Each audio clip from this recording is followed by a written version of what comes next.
ఇప్పుడు మీ బర్చ్ నియోజకవర్గం నుంచి అనం బాలాజీ గారు వైఎస్ఆర్ కాంగ్రెస్ పార్టీ అభ్యర్థి పోటీ చేస్తున్నాడు. టీడీపీ నుంచి ఏలూరు సాంబశివరావు చేస్తారు కదా.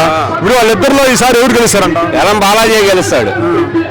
ఎందుకన్నా ఇప్పుడు అనం బాలాజీ కొత్తగా వచ్చాడు, మన లాస్ట్ లో చివరిగా జగన్ మీకు నూతన అభ్యర్థిగా ఇచ్చాడు. మరి ఏలూరు సాంబశివరావు ఇక్కడ 2 సార్లు గెలుస్తున్నాడు కదా.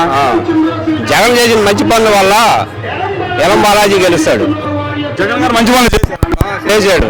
అసలు నీకేమైనా ఒకటన్నా జగన్ ఉన్న ఒక పథకం వచ్చింది? అన్నీ వచ్చినాయి. అమ్మఒడి వచ్చింది, రైతు భరోసా వచ్చింది. మరి ఆ పథకాలు తీసుకున్నాక పని లేకుండా సోమరులు అవుతున్నారని చెప్పి చంద్రబాబు నాయుడు అంటున్నాడు. అయ్యేం కాదు, అవి తీసుకొని పిల్లల చదువులకు ఉపయోగపెట్టుకుంటున్నాం. చదువులకు ఉపయోగపెట్టుకుంటున్నారు.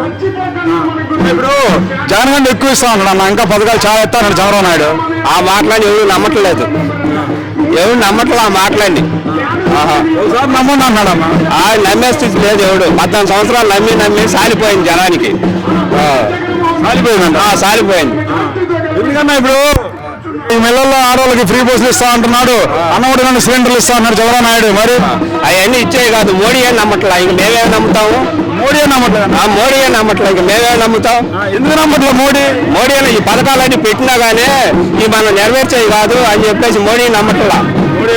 ఇంక మేమే నమ్ముతాము ప్రజలు. అదే మరి ఇప్పుడు జగన్ ఇప్పుడు ఒంటరిగా వెళ్తాను కదా, అటు అన్ని పార్టీలు కలిసి వస్తున్నాయి, ఎవరు గెలుస్తారు? జగనే గెలుస్తాడు. మరి జగన్ ఒకటే అటు 3 పార్టీలు కలిసినాయి కదా. ఆ జగన్ ఒక్కడే సింగిల్ గా వచ్చినా సరేనా, వాళ్ళు ముగ్గురు వచ్చినా గానీ ఏం లేదు, ఆడ అవకాశం లేదు. మరి ఏం లేదన్నావు, జగన్ తొక్కి పడేస్తాను పవన్ కళ్యాణ్. అవన్నీ పెట్టి మాటలే కాదన్నా, గెలవని ముందు అసలు ఆయన సీట్ ఆయన గెలవని చూద్దాం. గెలవలేదంట. ఆయన గెలవలేడు, ఆయన సీట్ ఆయన గెలవడం లేదు. ఆడ మనిషి మీద గెలవనయ్యే.